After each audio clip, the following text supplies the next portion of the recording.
अस्सलाम वालेकुम नाज़रीन, प्रोग्राम रिपोर्टर्स के साथ खबर गुमन चौधरी गुलाम हुसैन साहब।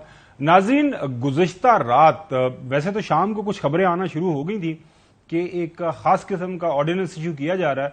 अब जाहिर है जब तक वो ऑर्डिनेंस इशू नहीं हुआ तब तक जराए से खबरें चलती रही। फिर आधी रात को हमने देखा कि एक ऑर्डिनेंस इशू हो गया और ऑर्डिनेंस वन पेज का एक ऑर्डिनेंस है। The prime minister's advice at para 6 of the summary is approved. The National Accountability Amendment Ordinance 2023 is signed and promulgated. ये इसके ऊपर साइन किए गए जो है मोहम्मद सादिक संजय साहब एक्टिंग प्रेसिडेंट है। आज की जो इतलात हैं अभी तक जो हमारे असल वाले सदर हैं, क्योंकि ये कायम मकाम थे, डॉक्टर आरफ अलवी साहब, उनको हमारी तरफ से हज मुबारक। वो हज का फरीजा चौधरी साहब अदा करके मुल्क के अंदर वापस आ चुके हुए हैं। अब सवाल इसके ऊपर ये जो पूछा जा रहा है मीडिया के ऊपर, काफी बहस चल रही है सोशल मीडिया के ऊपर, मेन स्ट्रीम मीडिया के ऊपर, कि नेशनल असेंबली का सेशन चल रहा था। अब हाल ही के अंदर आपने देखा कि मुख्तलिफ किस्म के जो कवानीन हैं वो आपने पास किए। एक खास कानून जिसके तहत वो जो सजा थी ताहयात नाहली की, जो 62(1)F के तहत, उसको खत्म करके सिर्फ 5 साल तक कर लिया गया। उसके जो असरात हैं, जो उसके फवायद हैं, उस हवाले से बात की जा रही है कि अब नवाज शरीफ साहब और जहांगीर खान तरीन साहब जो है वो भी इलेक्शन में हिस्सा ले सकेंगे, क्योंकि उनका जो टाइम पूरा हो गया है और वो दोनों इस कानून से मुस्तफीद हो सकेंगे। अगर ये जो कानून है इतना जरूरी था, इतना अहम था, तो क्या वजह बनी कि आपको जो है पहले याद नहीं आया और कल रात को ही आपको याद आया और फिर आधी रात के करीब ये खबर मीडिया के ऊपर आई कि जनाब आला ये एक ऑर्डिनेंस है, इसको प्रोमलगेट कर दिया गया है। इसके हवाले से जो तफसील है अभी जो आनी है, वो जो गजट के अंदर छपती है कि कौन कौन से जो है शिक्के हैं, क्लॉज हैं, उसके अंदर तब्दीली की गई है। लेकिन जो खबर अभी तक हमारे सामने आ रही है वो ये है कि नाजरीन, ये नैब के कानून के अंदर इसकी तरमीम की गई है। आपको याद होगा हाल ही के अंदर नैब कवानीन के अंदर होल सेल जो है तब्दीलियां की गई। पहले वो जो 90 दिन का रिमांड था उसको 14 दिन के अंदर तब्दील कर दिया गया और मौजूदा हुकूमत ने इसको एक बहुत बड़ी कामयाबी गिरदाना। उन्होंने ये बिल्कुल सही फरमाया और मैं इस बात से मुतफिक हूं कि वो 90 दिन का जो रिमांड था वो एक जो है बहुत ही गलत कानून था। जाहिर अगर किसी के खिलाफ कोई इस तरह का केस बनता है, केस लाएं और उसके बाद जो भी एक्यूज है उसको जो सजा बनती है अदालतों से उसको सजा मिले। लेकिन यह है कि 90 दिन के लिए किसी को बंद कर देना, पाबंद सलासिल कर देना बगैर किसी पूछ परतीत के, तो वो गलत था। तो बहुत ज्यादा इसके ऊपर तारीफें इन्होंने जो है मुख्तलिफ अतराफ से समेटी। अब वो जो 90 दिन का रिमांड था वो 14 दिन के अंदर कन्वर्ट किया गया। इस ऑर्डिनेंस के तहत चौधरी साहब 14 दिन से अब उसको दोबारा जो है 30 दिन कर दिया गया है। इसके साथ साथ एक और तब्दीली जो की गई है वो ये है कि नाजरीन, नैब के अंदर जो है मुख्तलिफ स्टेजेस हैं, मुख्तलिफ फेजेस हैं। वो किसी के खिलाफ भी, किसी मुलजम के खिलाफ जब कार्रवाई होती है कि अगर मैं चौधरी गुलाम हुसैन साहब के खिलाफ एक कंप्लेन करता हूं कि चौधरी गुलाम हुसैन साहब ने ये काम गलत किया है, तो कंप्लेंट अगर उसके अंदर कोई सॉलिड एविडेंस मैंने दिया है या सॉलिड एविडेंस मौजूद है, तो नैब का जो बोर्ड बैठता है वो उसके ऊपर एक इंक्वायरी इनिशिएट कर देता है। जब इंक्वायरी इनिशिएट होती है तो इनिशियली जब और चीजें मिलती हैं, वो जो इंक्वायरी है वो प्रॉपर एक इन्वेस्टिगेशन के अंदर उसको ट्रांसफर कर दिया जाता है। और इन्वेस्टिगेशन जब होती है उसके फिर बदले के अंदर जो चीजें इकट्ठी होती हैं, एक रेफरेंस बनता है और रेफरेंस जो है अदालत के सामने पेश किया जाता है कि इस बंदे ने ये गलत काम किया है और इसकी ये सजा बनती है। तो पहले गिरफ्तारी जो चौधरी साहब चेयरमैन नैब करवा सकता था, जो है सवाबदीद थी, वो इन्वेस्टिगेशन की स्टेज पे होती थी। अब जो है उससे एक स्टेप पहले कर लिया गया है और वो है इंक्वायरी की स्टेज के ऊपर भी अगर मुझे बुलाया गया है या आपको बुलाया गया है सिंपल इंक्वायरी के लिए, और वहां पे अगर मुनासिब समझते हैं चेयरमैन नैब कि जी मेरी और आपकी गिरफ्तारी या किसी भी एक्यूज की गिरफ्तारी बनती है, मिसाल के तौर पर मैं ये एक्सप्लेन कर रहा हूं, तो उसको वहां पे गिरफ्तार कर लिया जाएगा इंक्वायरी की ही स्टेज के ऊपर। चलें, हुकूमत वक्त का ये इख्तियार है ऑर्डिनेंस के जरिए ये सारी तब्दीलियां लाना। बुनियादी तौर पर यह स्टोरी करने का मकसद नाजरीन ये है कि माजी के अंदर मौजूदा हुकूमत के अंदर मौजूद जो सियासी जमातें हैं ان کے جو لیڈران ہیں وہ ایک سبق پڑھایا کرتے تھے. وہ ایک جو کہ اچھی جمہوری روایت ہے اس کی بات کیا کرتے تھے. وہ جمہوری روایت کیا ہے؟ وہ جمہوری روایت یہ ہے کہ پارلیمان موجود ہے قوانین کے لیے، قانون سازی کے لیے، نئے قوانین بنانے کے لیے، تو پارلیمان کو استعمال کرنا چاہیے. پارلیمان کے اندر قانون بنانے کا طریقہ کار ہے، بل آتا ہے، بل کے اوپر بحث ہوتی ہے، بل کمیٹی سٹیج پہ جاتا ہے، کمیٹی کے اندر بحث ہوتی ہے، واپس آتا ہے، دونوں ہاؤسز میں اس کو پاس کیا جاتا ہے، پھر صدر پاکستان کے پاس جاتا ہے. تو مین وائل اس کے اوپر اس کے اندر جو کمیاں کوتاہیاں ہوتی ہیں کسی بھی قانون کے اندر اس کو ختم کیا جاتا ہے. اس کے اوپر جو لیجسلیٹرز ہیں، جو قانون دان ہیں، وہ اپنی فیڈ بیک دیتے ہیں، ایم این ایز، سینیٹرز، اور اس کو ایک جو فائنل قانون بننے کی سٹیج تک جانے تک مختلف مراحل سے طے کیا جاتا ہے، جو ایک جمہوری طریقہ ہے. آرڈیننسز کی جو آپشن ہے ناظرین وہ اس لیے رکھی جاتی ہے کہ بعض اوقات کوئی ایمرجنسی حالات میں نیشنل اسمبلی یا سینٹ کا سیشن موشن موجود نہیں ہے، تو اچانک سے آپ کو کسی قانون کی ضرورت پڑ گئی تو امیڈیٹلی پرائم منسٹر ایڈوائز کرتا ہے صدر پاکستان کو اور وہ پروملگیٹ کر دیتا ہے ایک آرڈیننس جس کو دوبارہ واپس آنا ہوتا ہے، لیکن امیڈیٹلی وہ قانون کا درجہ اختیار کر لیتا ہے. اب اس کی کیا ضرورت پڑی، کیا وجہ بنی، اس کے اوپر تو ہم بات کرتے ہیں، لیکن پہلے آپ کو سنواتے ہیں کہ جو موجودہ حکمران ہیں جب یہ اپوزیشن میں ہوا کرتے تھے تو آرڈیننسز کے حوالے سے کیا ان کے کلمات تھے، کیا بیانات تھے، یہ کیا فرمایا کرتے تھے. پلیز یہ سنیں. آپ نے ایوان صدر کو آرڈیننس فیکٹری کے اندر تبدیل کر دیا. یہ جو آرڈیننس فیکٹری، ساری فیکٹریاں بند ہیں پاکستان کی، صرف ایک فیکٹری چل رہی ہے، پریزیڈنشل آرڈیننس فیکٹری. یہ اپنی مرضی سے آرڈیننس فیکٹری بنا کے ملک میں ایک آمرانہ بالکل راج لے آئے ہیں. جتنے قوانین آرڈیننس کی شکل میں اس حکومت نے نکالے، مجھے لگتا ہے صدر مملکت کا دفتر آرڈیننس فیکٹری ہو گیا. حکومت نہیں بلکہ آرڈیننسز کی فیکٹری بن گئی ہے کہ جب کوئی کالا قانون لانا ہو تو رات کے اندھیرے میں واردات ڈالتے ہیں. اچھا جو صاحب، میرے میں تو اتنی ہمت نہیں ہے کہ میں یہ کہوں کہ یہ کالا قانون ہے، سفید قانون ہے یا برا قانون ہے، لیکن جو مریم اورنگزیب صاحبہ نے فرمایا نا رات کے اندھیرے میں یہ قانون پاس ہوا ہے. اب اس جو رات کے اندھیرے کے اندر قانون پاس ہوا ہے اس کے اوپر آپ اپنی رائے دے دیں. کیا وجہ بنی، کیا ضرورت پڑی، اچانک سے مڈ نائٹ آدھی رات کو یہ خبر آئی کہ جناب قانون یہ پاس کر لیا گیا. Notwithstanding what they are trying to achieve, اور یہ کس طرح ہر چیز کو توڑ مروڑ کر اور اپنی مرضی کے نتائج نکال. گھر والا گھر نہیں، سانو کسی کا ڈر نہیں. We are now beyond everybody. جہے سارے مخالف نے وہ روندے پٹتے رہن، سانو کوئی پرواہ نہیں ہے. کبھی ہمیں ضرورت ہوتی ہے تو ہم ریمانڈ کو ختم کر دیتے ہیں، کبھی ہمیں ضرورت ہوتی ہے تو نیب کی 37-36 شکیں تھیں، اس میں سے 34 کے اندر امینڈمنٹس کر دیے، جس کے اوپر ابھی تک کیس جو ہے سپریم کورٹ کے اندر ہی پڑا ہوا ہے. بالکل صحیح. رات کو ان کو سوٹ کیا ہے کسی مخالف کو پھنسانے کے لیے، تو انہوں نے رات کے اندھیرے میں، صبح صدر صاحب نے لینڈ کر جانا تھا تو ان کی 4 دن کی جو حکومت تھی ایکٹنگ کی پریزیڈنٹ صاحب کی وہ ختم ہو جانی تھی. انہوں نے راتوں رات پہلے دوپہر کو اسمبلی کو ختم کیا، کیونکہ اسمبلی کی موجودگی میں عموماً آرڈیننس جاری نہیں ہوتا، تو رات کو یہ آرڈیننس جاری کر دیا. پھر کوئی 1500 کیس بناتے جا رہے ہیں.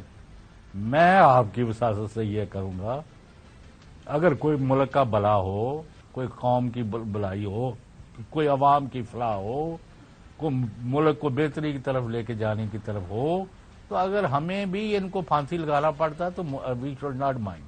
لیکن جب یہ بات نہیں اور کوئی کنونس نہیں ہو رہا ان کے جو جعلی آرگومنٹس ہیں، ابھی رات کے اندھیرے میں کالا قانون تو یہ وہ، تو یہ کن کو کہہ رہے تھے تو آج کیا کر رہے ہیں.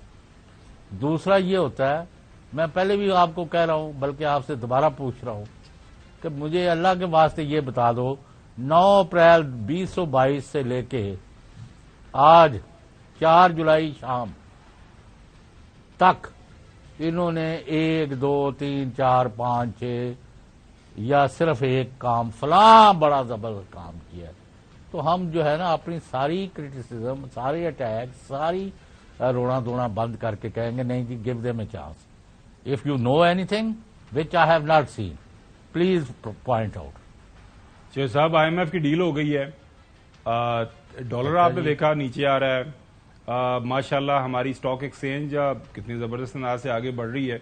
अब इसके ऊपर हम वो तो फिर प्रोग्राम के 350 दूसरे में पॉइंट बात तले करेंगे। डिग गई है। तो वो क्या बनेगा, वो डॉलर क्या कितना नीचे आया है, कितना दोबारा वापस जाएगा, जो भी है, लेकिन वो कह रहे हैं कि ये सबसे बड़ा कारनामा है, मुल्क डिफॉल्ट की तरफ जा रहा था। This what there claim is. वो कोई नहीं जा रहा था यार, और, कल आपको फिर कह के गया इशफाक नहीं साहब। मैं तो वही कह रहा हूं कि ये अर्ज कर रहे हैं। But anyways, coming back to the story, Chaudhry साहब, ये आपने बिल्कुल बड़ा अहम नुक्ता उठाया। नाजरीन, हाउस वाज इन सेशन, जो है नेशनल असेंबली का सेशन चल रहा था, उसको खत्म किया गया, प्रोरोग किया गया, और उसके बाद जो है क्योंकि असल सदर जो हैं वो हज पे थे, उन्होंने सुबह पहुंचना था, और फिर इसलिए रात को इन्होंने ये नाज़रीन, अगर आप दोबारा जो दिखा सकते हैं हमारे प्रोड्यूसर साहब, ये 1 पेज का अभी तक हमारे सामने आया है, उसके अंदर पैराशारा एक्सप्लेन कर दिया गया है।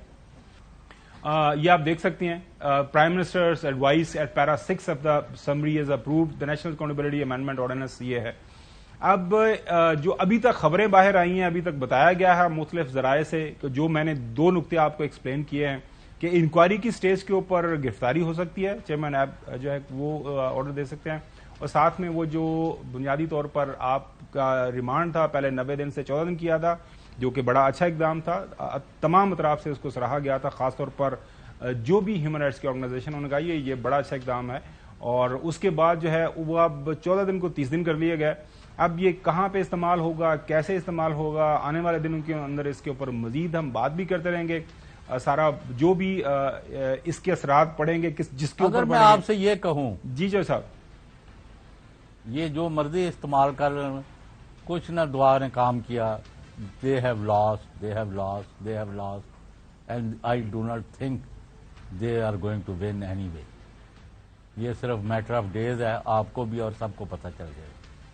चलें, वो क्या कहते हैं जो साहब, जिन्हों चंद चढ़ेगा तो पूरा पाकिस्तान देख लेगा, सारी दुनिया देख लेगी। हाँ, तो उदो तो वेख लो, उदो भी कह सानू कोई सोने का हार पा नहीं, बिल्कुल हार नहीं डालेंगे जो साहब, हम एतराफ करेंगे। आप देखें, हमेशा जब आपकी स्टोरी अक्सर सच्ची साबित होती है, हम तो बिल्कुल उसकी दोबारा से दोहराते हैं कि देखें चौधरी साहब ने ये बात की थी। अच्छा चौधरी साहब, मैं चाहूंगा कि दोबारा जो बुनियादी तौर पर ये जो एक ताना किया लगाया करते थे, खासतौर पर मुझे वो मरियम औरंगजेब साहब वाली जो बात है वो बड़ी सही है कि रात के अंधेरे में, मैं चाहूंगा ये तमाम जो हमारे लीडरान हैं इनकी बात सुनाएं और इनके जो फरमुदात हैं, और मुझे उम्मीद है खासतौर पर शेरी रहमान साहबा माशाल्लाह पढ़ी लिखी हैं, साबिका वो जर्नलिस्ट भी रही हैं, उसके बाद वो सियासत के अंदर आई, कि वो जरूर इसके ऊपर कमेंट करेंगे। और खासतौर पर रजा रबानी साहब, उनके हवाले से मेरा मानना है, आपको पता है कि वो सबसे बड़े जो डेमोक्रेट माने जाते हैं, सबसे ज्यादा जमहूरियत पसंद, जमहूरी रवायात के जो अमीन हैं, वो मोहतरम रजा रबानी साहब, सेनेटर, साबिका चेयरमैन सेनेट भी हैं, उनके हवाले से ये बात की जाती है। उन्होंने क्या फरमाया था, बाकी जो लीडरान हैं क्या फरमाया था, दोबारा से एक बात सुन लें और ये बात ज़ेहन नशीन कर लें कि हुकूमत के अंदर जिसको जो सूट करता है वो वही करता है, और अपोजिशन के अंदर भी पाकिस्तान के अंदर बदकिस्मती हमेशा यही रही है कि बुनियादी तौर पर वो जो असूल पसंदी वाला मामला है ना, वो कहीं हम पीछे पसे पुश डाल देते हैं जब हमारे इंटरेस्ट, हमारे मफादात हमारे सामने आते हैं जिनको हमने हासिल करना। दोबारा से सुनिएगा। आपने ऐवान सदर को ऑर्डिनेंस फैक्ट्री के अंदर तब्दील कर दिया। ये जो ऑर्डिनेंस फैक्ट्री, सारी फैक्ट्रियां बंद हैं पाकिस्तान की, सिर्फ एक फैक्ट्री चल रही है, प्रेसिडेंशियल ऑर्डिनेंस फैक्ट्री। ये अपनी मर्जी से ऑर्डिनेंस फैक्ट्री बना के मुल्क में एक आमराना बिल्कुल राज ले आए हैं। जितने कवानीन ऑर्डिनेंस की शक्ल में इस हुकूमत ने निकाले, मुझे लगता है सदर मुमलिकत का दफ्तर ऑर्डिनेंस फैक्ट्री हो गया। हुकूमत नहीं बल्कि ऑर्डिनेंसेस की फैक्ट्री बन गई है कि जब कोई काला कानून लाना हो तो रात के अंधेरे में वारदात डालते हैं। रात के अंधेरे में वारदात डालते हैं, ये वारदात तो रात के अंधेरे में डली है। अब ये काला है, सफेद है, ब्राउन है, सुर्ख है, इसके बारे में कुछ नहीं कहा जा सकता। जो साबिका हुकूमत के जो है टाइम के दौरान जब ऑर्डिनेंसेस इशू होते थे तो ये सारी बातें किया जाती थी। उसके बाद जो आपको याद होगा कि फिर मौजूदा जो सदर हैं, ज़ाहिर है वो साबिका जो हुकूमती पार्टी है उनके नॉमिनेटेड हैं, उनसे जब ये सवाल किया जाता था, वो तनकीद का निशाना बनाया जाता था। उन्होंने एक गिनती करवाई थी کہ ماضی کے اندر یہ جو موجودہ جمہوری جو ہے روایات کی پاسبان جماعتیں ہیں، یہ کیا انہوں نے کتنے آرڈیننسز پاس کیے؟ انہوں نے پھر کافی تفصیل کے ساتھ ایک جواب دیا ہوا ہے موجودہ جو صدر ہیں ڈاکٹر عارف علوی صاحب، جو کہ واپس آ گئے ہیں حج سے. سنیں ذرا. پیپلز پارٹی 1994 میں 93 آرڈیننسز، پیپلز پارٹی 1995 میں 132 آرڈیننسز، پیپلز پارٹی 1996 میں 110 آرڈیننسز، پی ایم ایل 1997 میں 54 آرڈیننسز، 1998 میں 22 آرڈیننسز. جب 2/3 میجورٹی تھی تو 2015 میں 18 آرڈیننس. چلیں ناظرین، یہ تو آپ اس کے اوپر اپنا تاثر بنا لیں کہ کون غلط ہے کون صحیح ہے. میرا اور چودھری غلام حسین کا کام یہی ہے کہ آپ کے سامنے جو زمینی حقائق ہیں وہ رپورٹ کرنا، وہی ہم رپورٹ کرتے رہیں گے. آج چودھری صاحب، اسلام آباد ہائی کورٹ کے اندر ایک جو ہے کیس تھا اور کیس کا فیصلہ سنایا گیا. پہلے فیصلہ کیا سنایا گیا، درمیان میں پھر دوبارہ فیصلہ کے اندر جو ہے پتہ چلا تفصیل اندر کچھ اور ہے. حسین ہمارے ساتھ موجود ہیں، ہمارے رپورٹر، ان سے پوچھتے ہیں کہ ہوا کیا. حسین، بہت شکریہ وقت دینے کے لیے. اچھا یہ بتائیے گا کہ بنیادی طور پر میں کل اخبارات کے اندر پڑھ رہا تھا، خبر بھی آپ نے دیکھی ہوگی کہ جو ہے چیئرمین پی ٹی آئی نے اعتراض لگایا تھا کہ جو موجودہ چیف جسٹس ہیں جو ہے جسٹس فاروق صاحب، عامر فاروق صاحب، وہ میرا کیس نہ سنیں. تو پھر کیا واقعہ بنا، پھر کیس سنا گیا، پھر فیصلہ آیا، فیصلہ کیسے آگے بڑھا، جو بھی صورتحال ہے وہ ذرا ایکسپلین کریں ناظرین کے لیے. جی بالکل، کل ہی جو بیرسٹر گور ہیں چیئرمین پی ٹی آئی کے وکیل، ان کی جانب سے ایک درخواست دائر کی گئی تھی اسلام آباد ہائی کورٹ میں. خاصی تفصیلی درخواست تھی اور ایک طرح کی وہ چارج شیٹ تھی، اور اس میں جو chief justice Islamabad high court ہیں جسٹس عامر فاروق، ان پر چیئرمین پی ٹی آئی کی جانب سے عدم اعتماد کا اظہار کیا گیا تھا اور کہا گیا تھا کہ ان کے جو کیسز ہیں جو چیف جسٹس کی عدالت میں زیر سماعت، وہ دوسرے بینچ کو جو ہے وہ بھجوائے جائیں اور وہ خود یہ کیسز جو ہے وہ نہ سنیں. لیکن شام کے وقت ہم نے دیکھا کہ جو توشہ خانہ کیس ہے، جو فوجداری کارروائی سے متعلق سیشن کورٹ کا فیصلہ ہائی کورٹ میں چیلنج کیا گیا تھا، اس پہ چونکہ چیف جسٹس نے 23 جون کو فیصلہ محفوظ کیا تھا، اس کی کاز لسٹ جاری ہوئی اور بتایا گیا کہ جو چیف جسٹس ہیں وہ کل یعنی کہ آج اس کا محفوظ فیصلہ سنائیں گے. آج جب فیصلہ سنایا گیا تو اس وقت وہی جو وکیل تھے بیرسٹر گور، وہ خود روسٹم پر آئے. نہ ہی انہوں نے کوئی اعتراض کیا بینچ پر اور نہ ہی چیف جسٹس کی جانب سے اس بات کا ذکر کیا گیا کہ کوئی بینچ پر عدم اعتماد کی کوئی درخواست آئی ہے یا نہیں آئی. جس کے بعد عدالت نے محفوظ فیصلہ سنایا اور جو توشہ خانہ کیس تھا اس میں 5 مئی کو سیشن کورٹ کی جانب سے فرد جرم عائد کرنے کے آرڈر جاری کیے گئے تھے 10 مئی کے لیے، اور جو چیئرمین پی ٹی آئی کی درخواست قابل سماعت ہونے کی درخواست تھی ناقابل سماعت ہونے کی، وہ عدالت نے ڈسمس کی تھی، مسترد کی تھی سیشن کورٹ نے. اس پر آج عدالت کی جانب سے محفوظ فیصلہ سنایا گیا اور چیئرمین پی ٹی آئی کی درخواست کو منظور کیا گیا. لیکن ساتھ ہی جو کیس تھا وہ واپس سیشن کورٹ کو بھیجتے ہوئے کہا گیا ہے کہ 1 ہفتے میں session court chairman P T آئی کے جو وکیل ہیں ان کو دوبارہ یہ بتائیے گا کہ پہلے خبر آئی کہ وہ جو کیونکہ قابل سماعت ہونے کے حوالے سے جو پٹیشن ہے وہ الاؤ ہو گئی ہے، تو خبر یہ چلی کہ جی بالکل چونکہ یہ پٹیشن الاؤ ہو گئی ہے لہٰذا وہ توشہ خانہ والا کیس ہے بالکل ختم ہو گیا، اب تو وہ سرے سے رہا ہی نہیں. بعد میں کہیں جا کے پتا چلا کہ نہیں جناب اعلیٰ، اس کے اندر کچھ ایک سیکنڈ پارٹ بھی ہے کہ واپس ریمانڈ کر دیا گیا ہے یہ کیس جو سیشن جج کو کہ دوبارہ اس کو سنیں، 7 دن کے اندر اس کے اوپر فیصلہ دیں قابل سماعت ہونے کے حوالے سے. یہ کیا واقعہ بنا؟ جی بالکل ایسا ہی ہوا ہے. عموماً یہ ہوتا ہے کہ جب بھی کوئی فیصلہ محفوظ کیا جاتا ہے تو جب جو فاضل جج ہیں یا عدالت جب فیصلہ سناتی ہے تو جو تحریری آرڈر کا جو آخری پیراگراف ہے یا آپریٹو پیراگراف ہے وہ پورا پڑھا جاتا ہے اور اس میں بتایا جاتا ہے کہ کون سی درخواست منظور ہوئی ہے یا مسترد ہوئی ہے، اگر مسترد ہوئی ہے تو اس کی وجوہات کیا ہیں. لیکن آج ایسا نہیں ہوا، بالکل شارٹ آرڈر چیف جسٹس کی جانب سے سنایا گیا اور صرف اتنا کہا گیا کہ جو چیئرمین پی ٹی آئی کی درخواست ہے وہ منظور ہو گئی ہے. بظاہر اس سے یہ تاثر مل رہا تھا چونکہ جو چیئرمین پی ٹی آئی کی درخواست تھی وہ تھی ہی یہی کہ جو توشہ خانہ کیس ہے وہ قابل سماعت ہی نہیں ہے، مینٹینیبل ہی نہیں ہے، لہٰذا ان کی جو درخواست ہے وہ منظور ہو گئی ہے. لیکن جب خبر چل گئی، تمام ہر جگہ خبریں چل گئیں، تو اس کے بعد جو چیف جسٹس کی عدالت ہے ان کی جانب سے بتایا گیا کہ جو تحریری آرڈر ہے اس میں ایسا نہیں ہے کچھ. اس میں اس کی دو حصے ہیں اور دوسرے حصے میں جو 7 روز کے لیے جو کیس ہے وہ واپس سیشن کورٹ کو بھجوا دیا گیا ہے, ریمانڈ بیک کر دیا گیا ہے, اور سیشن کورٹ کو یہ ہدایت کی گئی ہے کہ وہ چیئرمین پی ٹی آئی جو کہ درخواست گزار ہیں ان کے وکلا کو دوبارہ سنیں اور سن کر ریزن کے ساتھ, وجوہات کے ساتھ فیصلہ دیں, اور جو بھی سیشن کورٹ فیصلہ جاری کرے گی اس میں وجوہات لازمی لکھیں کہ کن وجوہات کی بنیاد پر یہ وہ فیصلہ دے رہے ہیں. چلیں تو یہ پھر حسین 8 بہت, صفحات پر ہاں جی مشتمل جی فیصلہ آیا ہے. بہت حسین بہت شکریہ. اچھا جی صاحب, یہ بنیادی طور پہ وہ آپ کو پتا وہ توش معاملہ ہے, لاہور ہائی کورٹ کے اندر بھی میرے خیال میں کیس چل رہا ہے اسی حوالے سے, وہ تفصیل مانگی گئی ہے 90s کی بھی, اور اس کو میرے خیال میں موجودہ حکومت کہتی ہے کہ وہ ہم نہیں دے سکتے, شاید وہ ریاستی راز ہیں وہ ہم ظاہر نہیں کر سکتے, لیکن یہ معاملہ آگے چل رہا تھا. لیکن آگے بڑھتے ہیں, اس کے اوپر جو ہے تفصیل سے بات ہوتی رہے گی جو یہ کیس آگے چلے گا. ابھی ہمیں بریک کی طرف جانا چاہیے صاحب, بریک کے بعد کریں گے پاکستان کی معیشت کے اوپر جو اس وقت مختلف اطراف سے مختلف زاویوں سے بحث جاری ہے. ابھی ہم بات کر رہے تھے کہ آئی ایم ایف کی جو ڈیل جو ہوئی ہے اس کو موجودہ حکومت بہت بڑی کامیابی اپنے لحاظ سے ایکسپلین کر رہی ہے, اور وہ سمجھتے ہیں اور موجودہ حکومت یہ سمجھتی ہے کہ اس کارنامے کو لے کے وہ بڑے آرام سے عام انتخابات میں جائیں گے جو کہ اکتوبر یا نومبر کے اندر آئین کے مطابق ہونے ہیں, لہذا کامیابی ان کی قدم چومے گی. ملک کو انہوں نے ڈیفالٹ سے بچا لیا. اس کے اوپر تفصیل سے بات کریں گے کہ یہ بنیادی طور پر یہ جو stand by agreement I M F کے ساتھ ہوا ہے, what is the detail inside, وہ کہتے ہیں نا ڈیٹیلز ان دا, وہ dual is in the detail انگریزی میں کہا جاتا ہے, کہ تفصیلات کے اندر کون سے راز چھپے ہوئے ہیں. Stay with us. Welcome back ناظرین. آئی ایم ایف کے ساتھ عید کی شوٹنگ کے دوران ہمارا جو اسٹینڈ بائی ایگریمنٹ ہوا ہے اسٹاف لیول کا, اس کی خبر آئی.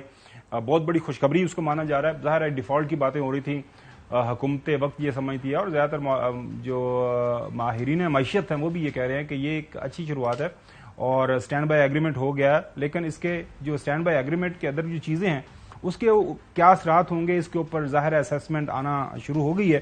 پاکستان میں اکثر ہم جو بلومبرگ کی خبریں کوٹ کرتے ہیں مستند ہوتی ہیں, اور وہاں پہ کیا چھپ رہا ہے, اسی طرح جو انٹرنیشنل لیول کے اوپر ملکی جو نیشنل جو اکانومیز ہے اس کے اوپر جو اسیسمنٹ آتی ہے اس میں فچ ایجنسی ہے اور موڈیز ایجنسی ہے, ان کی طرف سے جو پاکستان کا حالیہ یہ جو اسٹینڈ بائی ایگریمنٹ ہوا ہے ایک اسیسمنٹ دی گئی ہے, یہ آپ کے سامنے رکھتے ہیں. اس کے بعد پھر شعیب نظامی صاحب ہمارے رپورٹر ہیں, ان کو ہم نے دعوت دی اپنے پروگرام میں, پھر بات کریں گے. وہ یہ فرماتی ہیں دونوں ایجنسیز کہ عالمی معیشتوں کی درجہ بندی کرنے والی ریٹنگ ایجنسی فچ اور موڈیز کی نظر میں پاکستان کی مالیاتی صلاحیتوں سے متعلق خطرات برقرار رہیں گے. پاکستان کو جولائی 2023 سے جون 2024 تک نئے مالی سال کے دوران $25 ارب قرضہ واپس کرنا ہے, جو $3 ارب کے حالیہ قرض پروگرام سے کہیں زیادہ ہے. پاکستان کو اپنے قرضوں کی ادائیگی اور معاشی بحالی کے لیے آئی ایم ایف پروگرام کے علاوہ بڑے پیمانے پر اضافی قرضوں کی بھی ضرورت ہوگی. اگر کرنٹ اکاؤنٹ خسارہ دوبارہ بڑھتا ہے تو آئی ایم ایف کی جانب سے حاصل کردہ یقین دہانیاں بھی ناکافی ثابت ہوں گی. یہ بات غیر یقینی ہے کہ پاکستانی حکومت 9 ماہ کے اسٹینڈ بائی پروگرام کے دوران آئی ایم ایف سے پورے $3 ارب حاصل کر سکے گی. حکومت کی جانب سے اصلاحات پر مسلسل عمل کا عزم کیا گیا ہے. اکتوبر 2023 میں عام انتخابات کرانا اس عزم کا امتحان ہوگا. موڈیز ماہرین کی یہ رائے ہے. پاکستان آئی ایم ایف کے کسی اور پروگرام میں شامل ہوگا یا نہیں, یہ انتخابات کے بعد ہی واضح ہو سکتا ہے جب تک کسی نئے پروگرام پر اتفاق نہیں ہو جاتا. پاکستان کی دیگر شراکت دار اداروں سے طویل مدتی بنیادوں پر قرضے لینے کی صلاحیت انتہائی محدود رہے گی, بلومبرگ کی رپورٹ ہے. بہت شکریہ شعیب. یہ آپ نے اسیسمنٹ دیکھ لی فچ کی اور موڈیز کی, ان کے جو ماہرین ہیں وہ یہ بتا رہے ہیں. سب سے پہلے تو یہ بتائیے گا کہ ہم یہ جو موجودہ حکومت کی طرف سے ایک خوشی کا اظہار ہے, یوفوریا ہے, یہ کتنا ویل فاؤنڈڈ ہے اور کتنا ایل فاؤنڈڈ ہے, کتنا یہ حقیقت کے قریب ہے اور کتنا یہ سیاسی سا عمل لگ رہا ہے آپ کو؟ دیکھیں اس لیے یہ خوش ہو رہے ہیں کیونکہ 1.5 مہینے کے اندر جو کچھ انہوں نے کرنا تھا, ایک تو ڈیفالٹ سے بچنے کے خطرات, تقریباً ڈیفالٹ سے بچ گیا پاکستان, اور دوسری بات کہ جو ساتھ ساتھ 1.5 مہینے میں جو یہ کچھ کرنا چاہ رہے تھے کہ ڈالر کا ایکسچینج ریٹ نیچے لے کر آ جائیں گے, کچھ اس کی وجہ سے تھوڑا سی انفلیشن نیچے آ جائے گی, یہ چیزیں جو ہے ان کو خوش کر رہی ہیں. پھر ساتھ ساتھ جو ہمارے ڈفرینٹ ڈیولپمنٹ پارٹنرز ہیں اور ڈونر ادارے ہیں, ممالک ہیں, وہ ساتھ شامل ہو جائیں گے, تو کسی حد تک جو ہے ہماری $4 سے $5 بلین کی جو انفلوز اوور آل آنی ہے इस फिजिकल ईयर के अंदर 6 महीनों के अंदर खास तौर पे वो आएंगी, तो इसकी वजह से हम देख रहे हैं कि स्टॉक मार्केट भी बेहतर हुई थी कल, आज थोड़ी डाउन हुई है, डॉलर का रेट जो है वो नीचे आ रहा है। तो ये चीज़ें जो है गवर्नमेंट खुश करने के लिए अच्छे इकदाम कर रही है, या ये कहें कि ये 1.5 महीने में जब तक ये रहेंगे ये चीज़ें रहेंगी, लेकिन इसके साथ साथ जो पूरा पैकेज होगा वो बहुत डिफरेंट होगा, उसमें बड़ी रियलिस्टिक किस्म की जो है वो आम लोगों की जिंदगियों के ऊपर कितना बोझ पड़ेगा, क्योंकि देख रहे थे उसी रात आपको पता है वो हाई स्पीड डीजल के ऊपर 7 रुपए जो है वो बढ़ गया था पर लीटर। अब जाहिर है हम देख रहे हैं कि आने वाले दिनों के अंदर ये बताया जाएगा कि गैस और बिजली की कीमतें मजीद बढ़ेंगी, जो बोझ बढ़ेगा आम लोगों के ऊपर। जी अभी तो ये कहा जाए कि पार्टी शुरू हुई है, इसके बाद जो है जो हमने इनको 9 बड़ी शराइत जो हमने माननी है उसमें ये होगा कि हम जो अपना शरह सूद होगा उसको महंगाई के हिसाब से रखेंगे, यानी कि 22% से भी ऊपर जा सकता है। अगर इन्फ्लेशन जो है वो हमारे 28-29% रहेगी तो ये शायद मजीद बढ़ेगा, इसके बढ़ने से जो है वो डेफिनेटली महंगाई में इजाफा होगा। जो हमारी सनतें इस वक्त बिल्कुल 3 बड़ी पाकिस्तान की जो इंडस्ट्रीज हैं वो बंद पड़ी हैं, जैसी इम्पोर्ट खुलेंगी तो कम से कम हमें $6 बिलियन की इम्पोर्ट हमारी हर महीने की है। हमने अगर बहुत कर्टेल भी की तो हम $6 बिलियन की इंपोर्ट हमें फौरन जो है जुलाई में खोलनी पड़ेगी, जैसे ही वो खुलेगी तो डॉलर का एक्सचेंज जो बढ़ता चला जाएगा क्योंकि डिमांड आ जाएगी। फिर करंट खसारा जो है करंट अकाउंट खसारा दोबारा फिर आपके सामने खड़ा होगा। जी बिल्कुल वो भी खड़ा होगा, फिर इसी तरह जो है हमारा डॉलर का एक्सचेंज रेट है वो ऊपर बढ़ेगा, फिर तकरीबन 45% जो है वो गैस के निर्ख किसी भी वक्त जो है इम्प्लीमेंट हो सकते हैं, इसी जुलाई के अंदर होंगे। बिजली जो है वो तकरीबन 4 से 7 रुपए तक महंगी होगी पूरे फिजिकल ईयर के अंदर। ये सब IMF के साथ हम जो है वो कह चुके हैं। तो ये तमाम की तमाम चीज़ें जो है इन्फ्लेशनरी हैं, जो 1.5 महीने में तो बहुत अच्छा लगेगा, उसके बाद जो है वो आवाम मुसलसल इन चीज़ों को भुगत रही होगी। जैसे अभी इन्होंने ये कहा है कि हमने लेवी बढ़ा दी है और ये लेवी चौधरी साहब को भी शामिल करते हैं। अच्छा चौधरी साहब, खबर आज चली है लाहौर से आई कि जो है मुख्तलिफ जो हुकूमती असाजे हैं उनको बेचने का जो है वो हम शेब से भी पूछेंगे, वो प्लान कर लिया गया है। लिहाजा जो गैप्स हैं उनको पूरा करने के लिए, जो फाइनेंशियल गैप्स है पूरा करने के लिए वो निजकारी का जो अमल है उसको तेज किया जाएगा। अब सवाल यहाँ पे सबसे अहम ये पैदा होता है कि 12 और 13 अगस्त की रात को मौजूदा हुकूमत का वक्त खत्म हो जाना है, असम्बलियों का वक्त खत्म हो जाना है, तो ये जो बाकी मानदा टाइम है इसके दौरान हुकूमत को क्या करना चाहिए, क्या कर पाएंगे? माशाल्लाह आपका लंबा चौड़ा तजर्बा है, इन हालात को अगर सामने रखें तो इसके ऊपर क्या कमेंट बनता है आपकी तरफ से?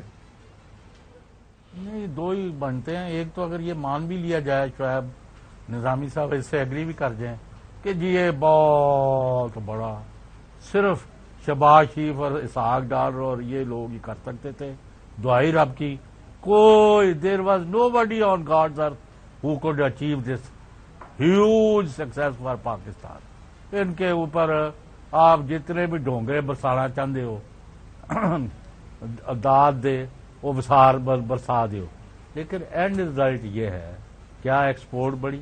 0। क्या लोगों की जिंदगी बेहतर होगी? 0। क्या पाकिस्तान के अंदर इकोनॉमिक एक्टिविटी जनरेट हुई? मैंने एक मल्टीनेशनल कंपनी का बताया बेवरेज का कि 40% उनकी सेल जो है नीचे आ गई है। The same is happening in other parts of the life. अभी ये जो अपना एक माहौल बना रहे थे ना कि जो वो खाबर गुमन भी शिकस्त खा गया है, गुलाम जंग का तो पता ही कोई नहीं, वो रह गए हैं, हम जीत गए हैं, हम अवाम भी हमारे साथ है। उधर नवाज शरीफ साहब भी बहुत अजीम शान मीटिंग्स कर रहे हैं पाकिस्तान के अंदर महंगाई को नीचे लाने के लिए, और लोगों के यार बस करो, किन्नू बेवकूफ बना दे, you are trying to be fool each one of Pakistani. 25 crore लोगों को आप इस तरह बेवकूफ बना के कितने दिन हुकूमत में रह सकते हो?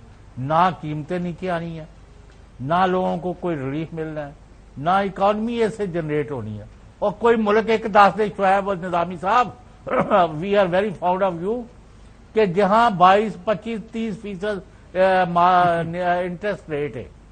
अच्छा, एक जो बिल्कुल ये बात करें चौधरी साहब, और दूसरा भी बताइएगा, मैं कल ही चौधरी साहब ने ये खबर ब्रेक कर दी थी कि ये 1 दिन का ये जो है ना मेला है स्टॉक एक्सचेंज के अंदर, आप देखिएगा 1 दिन के बाद ये दोबारा से इस गुब्बारे से हवा निकल जाएगी। और वो भी आपको मैंने बताया था, बिल्कुल कल बताया था मैं चौधरी साहब, लोगों को फोन करे ओए 2000 का पॉइंट, 1 पॉइंट भी थले रहा, मैं तानू नहीं छड़ना। मतलब ये है कि बताया गया है कि जी 15 साल रिकॉर्ड टूट गया है, और ये क्या होता है कि एक दिन ये आसमान को आप छू रहे हैं और आज आप नीचे आ गए, वजह लाई बेकदरा नाल यारी तो टूट गई कड़क करके। स्टॉक मार्केट जब भी अपनी पोजीशन लेगी, खासतौर पे जब हाइट पे जाएगी तो करेक्शन लेती है। तो करेक्शन में जो लोग जो मुसलसल बाइंग कर रहे होते हैं वो सेलिंग के ऊपर आते हैं एक लिमिट के बाद। जैसे इस वक्त जो है डॉलर के ऊपर लोग, बहुत से लोग इस वक्त जो है वो सेल करना चाह रहे हैं, लेकिन लोग इस वक्त जो है बाय भी करना चाहते हैं। उनको पता है कि इस वक्त पाकिस्तान में डॉलर की कंडीशन क्या है और आगे जो उनके प्रोडक्शन हैं, खासतौर पे जो इंपोर्ट को समझ रहे हैं। पाकिस्तान की बड़ी बड़ी फैक्ट्रियाँ, बड़े बड़े कारखाने इस वक्त बंद पड़े हैं, तकरीबन तमाम टेक्सटाइल सेक्टर बंद पड़ा है, इसी तरह ऑटो सेक्टर बंद पड़ा है। जैसे ये सेक्टर खुलेंगे तो ये डिमांड क्रिएट करेंगे, इसलिए बहुत से लोग जो इस वक्त डॉलर को बाय कर रहे हैं। इसी तरह उन्होंने जो है आज स्टॉक मार्केट के अंदर सेलिंग की है, जिसकी वजह से जो है वो हम देख रहे हैं कि तकरीबन 300 कुछ पॉइंट जो है वो कमी हुई है। तो ये चीज़ें जो है वो एकदम से करेक्शन की तरफ भी आती हैं। अच्छा शेख, ये 1.5 महीना ऐसा हुकूमत के पास है, अब जाहिर है केयर टेकर्स आएंगे, वो 2 महीने या 3 महीने जो भी टाइम उनको डेढ़ नहीं रहा अब। अच्छा, वो केयर टेकर्स आएगी, उनको 60 दिन मिलते हैं या 90 दिन मिलते हैं, और जाहिर है उसके बाद नई हुकूमत आएगी जिसको भी जो मैंडेट मिलेगा लोगों का। सवाल ये है कि ये जो 3 हुकूमतें आइंदा जो है थोड़े अरसे के दौरान ये हाथ तब्दील करेंगी, they will change hands, like उस दौरान वो कौन सी चीज, वो जो कांस्टेंट वेरिएबल है जो रहेगा मैशत के एतबार से एक सख्त चैलेंज जिसको तमाम तीनों हुकूमतों को देखना पड़ेगा कम वक्त में, और उसको बर्दाश्त भी करना पड़ेगा, और उसका अच्छा और बुरा जो असर है उसका सामना भी करना पड़ेगा। ये जो LOI हमने किया है IMF के साथ, जिस पे गवर्नर स्टेट बैंक ने साइन किए, यह रियासत और IMF के दरमियान मुआहदा है। इसके ऊपर इस गवर्नमेंट ने भी अमल करना है, केयर टेकर ने भी करना है, और जब नई हुकूमत आएगी उसने भी मार्च तक करना है। वो तमाम के तमाम आदाफ जो इस वक्त इन लोगों ने साइन किए वो उसके ऊपर अमल दरामद कर रहे होंगे। जैसे आज ये कहते हैं कि हमने पिछले दौर की जो बहुत सारी शराइत है वो हमने मानी है, तो ये जो इन्होंने शराइत मानी है इस 9 महीने के प्रोग्राम में, वो ये भी इस पर भी ये भी अमल करेंगे, फिर केयर टेकर गवर्नमेंट भी करेगी और साथ साथ जो है वो नई गवर्नमेंट भी करेगी। तो ये तो इम्प्लीमेंटेशन जो है जो उन्होंने कहा है, जिस तरह से स्टॉक डॉलर के एक्सचेंज रेट के हवाले से, जो हमारा शरह सूद है उसके हवाले से, जो हुकूमतों के दरमियान जो इस वक्त खर्चे कम करने के लिए ड्राइव है उसके हवाले से, यानी कि ऑस्टेरिटी ड्राइव के हवाले से, इसी तरह जो हमारे एनर्जी रिफॉर्म्स है उसके हवाले से, यानी कि जो बिजली बढ़ने की कीमतें होंगी वो मरहलावार बढ़ रही होंगी, गैस मरहलावार बढ़ रही होगी। वो जो एक अभी हम बात कर रहे हैं, जो साहब सवाल करते हैं कि कोई एक अच्छी चीज कि इस साल जो है दिसंबर तक आपने, जिस तरह मैं देख रहा था कि आपने कोई 10-12 जो भी अरब डॉलर देना है, आइंदा जो है 2-3 साल के दौरान तो पता नहीं जो है 70-80 अरब डॉलर की बात की जा रही है। लिहाजा हम ये नहीं कह सकते कि ये जो डिफॉल्ट से भी हम बचे हैं, ये भी एक बहुत बड़ी अचीवमेंट है इन इटसेल्फ, कि अगर IMF के साथ ये एग्रीमेंट ना होता तो फिर तो किसी के हाथ में कोई चीज कंट्रोल नहीं रहती। तो अगर शहबाज शरीफ साहब थोड़ी देर के लिए, साग डार साहब इसके ऊपर खुश होना चाहते हैं, तो हम क्यों नहीं उनको खुश होने देते? ये तो उनका खुश होना बनता है इस वजह से कि डिफॉल्ट चूंकि हमने बचा लिया और दिसंबर तक की हमारे पास अरेंजमेंट भी है, लेकिन इसका हमारे पास प्लान बी भी बकौल उनके मुताबिक वो था। अगर वो ना भी आते तो हम कोई ना कोई प्लान भी बना लेते, लेकिन अब चीजें क्लियर हो, आम लोगों के लिए कोई जो है रिलीफ इन कमिंग मंथ्स, कोई खबर। तो ऐसा आपका सवाल थोड़ा सा, वो कहते हैं कि सुखदा सा आम लोगों के लिए कोई रिलीफ कोई एक्सपेक्ट करें हम जो आइंदा हफ्तों महीनों के अंदर, या मुश्किल हालात हैं? नहीं, मुश्किल लगता है क्योंकि जो बिजली महंगी होगी उसकी वजह से हर चीज महंगी होगी, इनपुट कॉस्ट महंगी होगी। जब गैस महंगी होगी तो भी यही होगा, यानी कि जो दुकानदार हैं वो भी अपने रेट बढ़ा के बैठे हुए होंगे, जो सनतकार हैं वो भी रेट बढ़ा के बैठे हुए होंगे। तो जो हम समझते हैं कि इन्फ्लेशन में जो है वो शायद कमी, इसकी बढ़ने की रफ्तार कम हो सकती है। जो इस वक्त 29 है शायद वो 24 हो जाएगी, लेकिन 24 भी कहाँ से लोग अफोर्ड कर सकते हैं जब आप लोगों की तनख्वाहें नहीं बढ़ती, लोगों की बाइंग पावर नहीं होती। तो इस वजह से कोई बहुत बड़ी खुशखबरी नहीं है, सिर्फ ये होगा कि पाकिस्तान डिफॉल्ट से बच जाएगा, कोई रिजर्व बेहतर हो जाएंगे। चलें, अल्लाह हालात बेहतर करे, क्योंकि हमने सारी चीजें जो अल्लाह पाक के ऊपर छोड़ी होती है, अल्लाह पाकिस्तान की मदद करें। नाज़रीन, अभी ब्रेक की तरफ जाना है, ब्रेक के बाद आपको बताएंगे कि IPP जो है वो अपने पर तोल रही है नए परिंदों को वेलकम करने के लिए, उसमें कितनी सच्चाई है, कितनी हकीकत है, कितना अफसाना है, ब्रेक के बाद बात करेंगे। वेलकम बैक नाज़रीन। IPP का जब हम जिक्र करते हैं तो हमारी जो टीम है वो भी इसके ऊपर कंफ्यूजन का शिकार हो जाती है, क्योंकि ये कोई पावर प्रोड्यूसर तो नहीं है, इंडिपेंडेंट पावर प्रोड्यूसर का जिक्र कर रहे हैं। IPP, इस्तेहकाम, पाकिस्तान पार्टी, जहांगीर खान तरीन साहब की, अलीम खान साहब की। अच्छा चौधरी साहब, खबर आ रही है कि जहांगीर तरीन साहब वापस आ गए हैं और वो पूरे मुल्क का दौरा करेंगे और काफी नए लोग ज्वाइनिंग की तैयारियों में हैं। कोई है खबर आपके पास? नहीं, बंदे तो शामिल हो रहे हैं उनको, लेकिन वोटर्स कोई लिया दे उन्होंने, कोई इंडोनेशिया चो या जिधर से आपका दिल करता है, نہیں وہ تو ہماری جو ہے آپ کو سیالکوٹ سے ڈاکٹر فردوس عاشق امان صاحبہ ان کی انفارمیشن اور اسپوکس پرسن جو ہے ابھی وہ تو کہہ رہی ہیں ہم بڑے پر امید ہیں. آپ دیکھیے گا کہ ہم الیکٹیبلز ہیں, آپ کتنی بڑی تعداد میں لوگوں کو ہم مائل کریں گے and we will be the real جو ہے پاکستان کے جو حمایتی ہیں اور پاکستان کے اندر جو ہے سیاست کو ایک نئے انداز سے لے کے چلیں گے. آپ کیوں ان کو انڈر ایسٹیمیٹ کر رہے ہیں اتنا زیادہ؟ جی فیصلہ تو الیکشن نے اور لوگوں نے کرنا ہے اور ووٹروں نے کرنا ہے. اس پر آپ کی اور میری رائے ویسے ہی ہے جیسے یعنی جو نہیں رائے دینا چاہیے. ماضی کے اندر بھی آپ نے مختلف الیکشن کے حوالے سے رائے دی تھی. جس کو سوئمنگ نہیں آتی تو وہ باہر کھڑا ہو کے اپنا اندازہ ہی لگا سکتا ہے نا. نہیں جج صاحب ایسے نہیں کریں. پچھلے دنوں وہ ضمنی انتخابات کے حوالے سے you were the only one جن کی جو پریڈکشن اور جو اسیسمنٹ تھی بالکل صحیح ثابت ہوئی تھی. لوگ سننا چاہ رہے ہیں.